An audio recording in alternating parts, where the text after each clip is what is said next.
The park is gone. Let's talk about Jurassic World Fallen Kingdom. Set 3 years after Jurassic World, it's a nublar now sits abandoned with all these dinosaurs roaming around. With volcanic eruption about to happen on the island, Owen and Claire return to the island to try to rescue these animals. But of course, things happen. And with this film, we do see Chris Pratt and Bryce Dallas Howard return as Owen Grady and Claire Deering, and it was great to see more of them. They have amazing chemistry with one another, great dynamics with one another. To which we also see Justin Smith and Daniela Pineda joining the cast, and I thought they were great additions to the franchise. We also do see Rafe Spell, Toby Jones, as well as B.D. Wong coming back, and Jeff Goldblum coming back as Ian Malcolm. Even though Jeff Goldblum's role was more of a cameo, it was still cool to see him come back as Ian Malcolm. And with this film, it does feel like it has a bit more of a serious tone in the Jurassic Park franchise. To which this film does feel like it does have a little bit more of a horror thriller type vibe,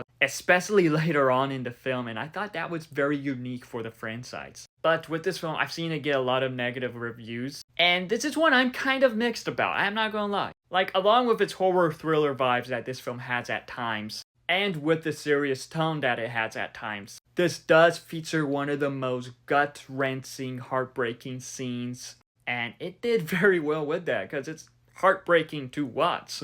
But with how this film is, I will admit, I do think parts of the story could have been a little bit better, or at least a little bit different. But at the same time, what it introduces was very interesting. Minor spoilers ahead, so you've been warned. We find out who co-created Jurassic Park with Hammond, and we do get introduced to that co-founder's granddaughter, Macy Lockwood. And her character is very interesting in this. That just adds more to the lore of the franchise. And this film does add a lot more to the franchise. But when it comes to just mercenaries and stuff like that, part of me just feels like that's kind of a little bit overdone now in the franchise. I wasn't really too crazy for the antagonist that was in this film, but I will say that the special effects for this film, as always, looked amazing. And also, we get more of the GOAT Rexy in this. It is always great to see her.